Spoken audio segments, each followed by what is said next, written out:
여러분 안녕하십니까? 윤석열 대통령이 행정수도 세종 완성을 위해 약속했던 세종 임시집무실이 무산될 수 있다는 우려가 나오고 있습니다. 석 달 뒤 완공되는 정부 세종청사 중앙동에 입주할 기관에서 대통령 집무실이 빠진 것으로 확인됐는데 대통령실에선 어떤 입장이나 의견도 내지 않고 있습니다. 지역 시민단체들은 대국민 약속 파기라며 입주 무산에 대한 정부의 입장을 밝히라고 촉구했습니다. 서울방송센터 이선학 기자입니다. 오는 10월 완공되는 정부 세종청사 중앙동 신청사에 대통령 임시 집무실 입주가 무산될 위기에 빠졌습니다. 행정안전부가 신청사에 입주할 기관 선정을 위해 내부 결재를 진행 중인데 대통령 임시 집무실은 빠진 것으로 확인된 겁니다. 대통령실에서 임시 집무실 입주와 관련된 입장을 아직까지 행안부에 전달하지 않았기 때문인데 행안부는 대통령 임시 입주 여부와 별개로 최종 입주 기간을 오는 18일 발표할 예정입니다. 다만 행안부는 대통령 임시 집무실 입주 여부가 최종 결정된 것은 아니라며 향후에라도 입주가 결정되면 설치가 가능하다고 밝혔습니다. 윤석열 대통령은 대선 후보 시절부터 행정수도 세종을 진짜 수도로 만들겠다며 대통령 세종 집무실 설치를 약속해왔습니다. 제가 차기 정부 맡게 되면 법률안 제출을 하든지 국회에 촉구를 해서 청와대 일단 제2 청와대 집무실이 이전할 수 있는 법적 근거를 마련하도록 하겠습니다. 관련법도 지난 5월 통과된 데다 취임 이후 첫 공식 국무회의도 세종청사에서 개최하면서 기대가 컸지만 무산 우려가 커지고 있습니다. 지역 시민단체들은 대통령 집무실 무산 위기에 대해 즉각 성명을 내고 강력하게 반발하고 있습니다. 국가균형 발전의 상징인 대통령 세종 집무실이 출발부터 차질을 빚는다면 윤석열 정부의 구상은 허상에 불과하다며 입장을 밝히라고 촉구했습니다. 또 인수위의 발표대로 올 연말 정부 세종청사 중앙동에 임시 집무실 설치와 2027년 국회 세종의사당 개원에 맞춰 비서동과 간저 등을 갖춘 세종 집무실을 설치해야 한다고 강조했습니다. 이를 받아들이지 않을 경우 정부에 대한 국민의 저항에 직면하게 될 것이라고 경고했습니다. 그러니까 그 용산 집무실 설치는 군사 작전처럼 추진한 반면에 대통령 공약이었고 국가균형 발전의 상징인 대통령 세종 집무실 설치가 출발부터 무산될 수 있다는 점에서 국가균형 발전에 역행하는 처사로 강력하게 비판을 합니다.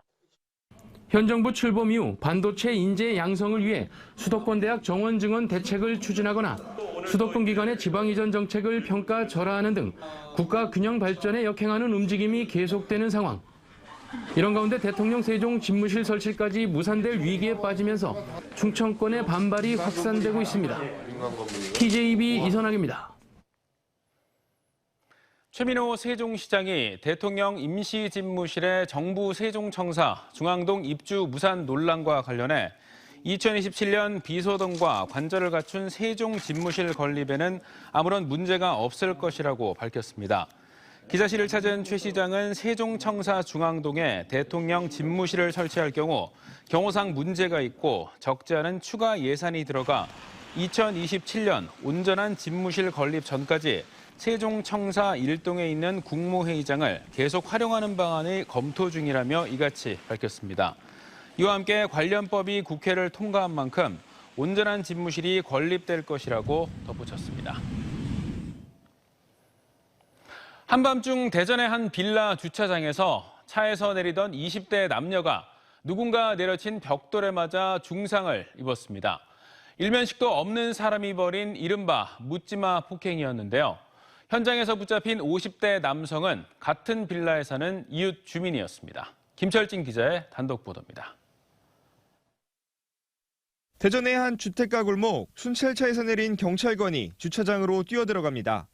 함께 출동한 119 구급대원은 20대 남성과 여성을 부축해 구급차로 옮깁니다. 한밤중 대전 서구의 한 빌라 주차장에서 차에서 내리던 남녀를 벽돌로 폭행하는 사건이 벌어진 겁니다.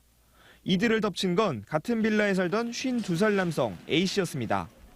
주차장 구석에 숨어있던 피해자는 차에서 짐을 빼내는 피해자들을 향해 준비해온 벽돌을 이용해 무차별 폭행했습니다.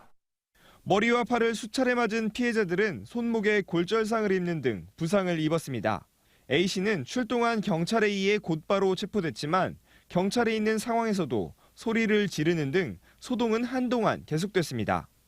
어느 정도 수습이 돼갖고 앉아서 막 소리 지르고 그러니까 이게 아무래도 그렇게 잡으려고 그러면 막 갈아가잖아요. 최근에 이사를 왔던 피해자들은 A씨와 갈등은 물론 일면식도 없었던 사이로 알려졌습니다. 경찰 관계자는 사건 당시 A씨가 술에 취한 상태는 아니었으며 폭행 이유 등 모든 것에 대해 진술을 거부하고 있는 상태라고 전했습니다. 경찰은 조만간 A씨를 특수상해 등의 혐의로 구속영장을 신청할 예정입니다. TJB 김철진입니다.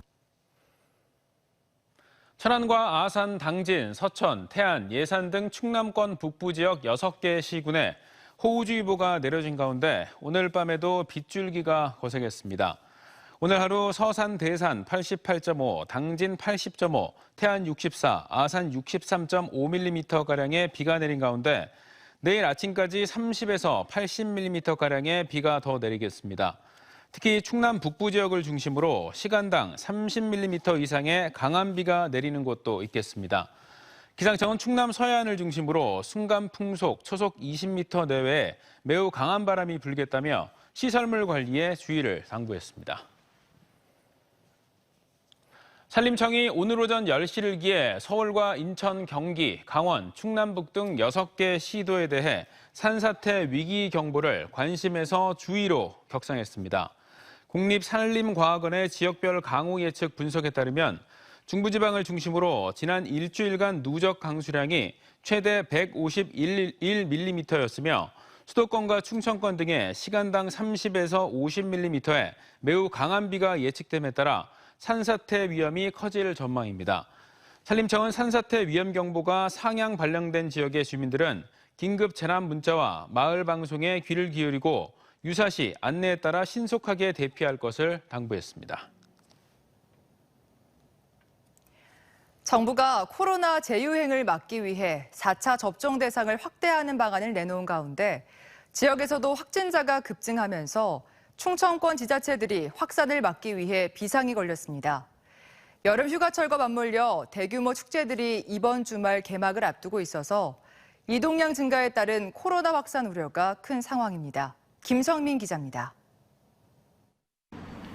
대전과 세종, 충남의 코로나 확진자 수가 2달 만에 하루 3,000명에 육박하고 있습니다. 지역 확진자는 2,941명으로 지난주보다 2.3배 늘어 그야말로 가파른 확산세입니다. 위중증 환자도 늘면서 대전의 경우 지난 11일 9.7%였던 병상 가동률이 하루 만에 22.6%로 증가했습니다. 정부가 7일 의무격리를 유지하고 4차 접종 대상을 50대와 18세 이상 기저질환자까지 확대하기로 한 가운데 충청권 지자체들도 대책 마련에 들어갔습니다. 대전시는 선별진료소 추가 확보 방안과 함께 국내 확진자 수가 15만 명을 넘어설 경우 수자원공사연수원을 생활치료센터로 지정해 운영하기로 했습니다. 아울러 임신부 등 응급환자의 빠른 이송과 입원을 위해 병원과 119 구급대 간 한라인도 설치해 운영할 방침입니다. 분만이나 투석 환자 등에 대한 어떤 24시간 진료 체계가 마련되지 않아서 그분들이 굉장히 불편했었는데 이 한라인 설치함으로 인해 가지고 진료와 치료가 같이 할 수 있는 그 기회가 될 것 같습니다. 충남에서 가장 많은 확진자가 나오고 있는 천안시는 검사량 증가에 대비해 선별 진료소 인력 10명을 추가 채용하기로 했습니다. 50세 이상 4차 접종자를 대상으로 접종을 독려하는 한편 코로나 검사부터 진료, 치료까지 모두 가능한 호흡기 환자 진료센터도 105곳을 지정해 운영에 들어갔습니다. 검사, 진료, 처방까지 이제 다 가능한 거죠. 기존에는 이제 비대면 위주였던 게 이제 대면 진료가 가능하게끔 이렇게 이제 구축을 해놓은 거죠. 여름 휴가철과 맞물려 보령 해양 머드 박람회 등 대규모 축제들이 주말 개막을 앞두고 있어 충남 시군들마다 이동량 증가로 인한 확진자 급증을 우려하는 상황. 방역 당국은 일상과 방역의 조화를 강조하며 실내 마스크 착용과 손 씻기, 주기적 환기 등 개인 방역 수칙을 더욱 철저히 지켜줄 것을 당부했습니다. TJB 김성민입니다. 대전지법 형사 11부는 자신의 식당과 렌터카에 불을 지른 혐의로 기소된 67살 A씨에게 징역 1년 6개월을 선고했습니다. 코로나19 여파로 식당 운영이 어려워진 A씨는 지난 3월 19일 신변을 비관해 자신이 타고 다니던 렌터카에 불을 지른 뒤 식당으로 이동해 가스 밸브를 열고 불을 지른 혐의를 받고 있습니다. 재판부는 방화로 무고한 시민의 생명과 재산에 큰 피해를 야기할 수 있다며 실형 선고가 불가피하다고 밝혔습니다. 바다의 불청객으로 불리는 중국 괭생이 모자반이 충남 해역에서까지 발견돼 어민 피해가 우려됩니다.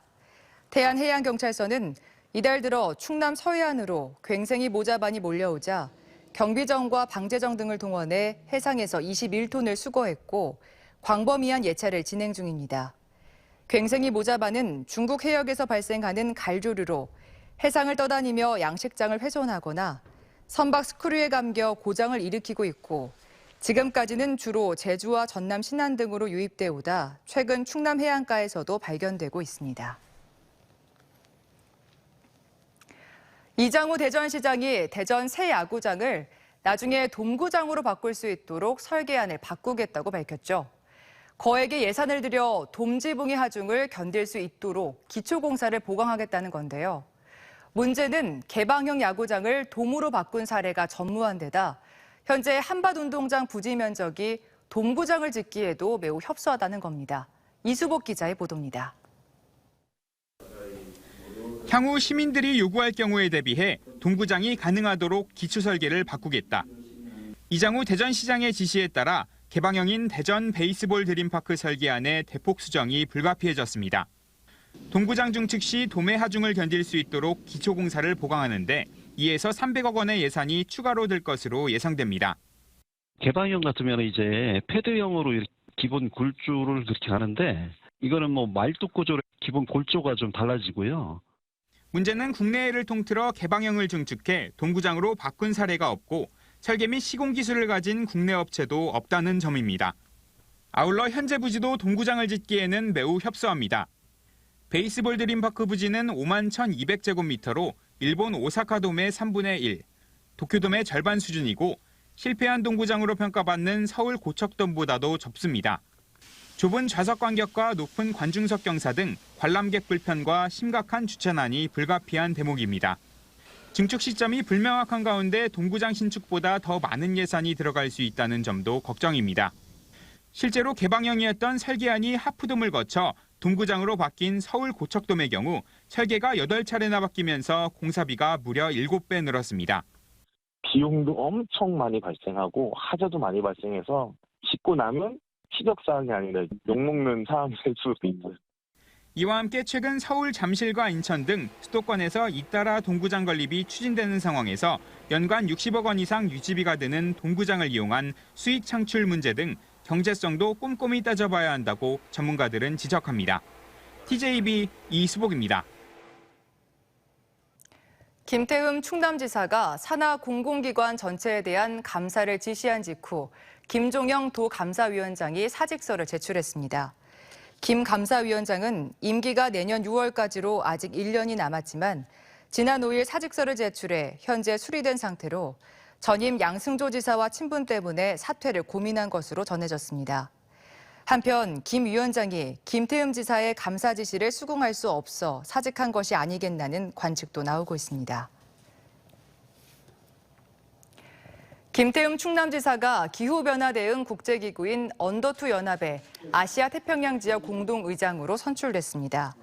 김 지사는 아시아 태평양 지역을 대표해 전 세계 중앙, 지방정부 대표들과 함께 기후위기 극복 활동을 이끌게 되며 9월에 열리는 언더2 연합 총회에 참석해 아시아와 충남도의 기후 관련 선도 정책과 경험을 소개할 예정입니다.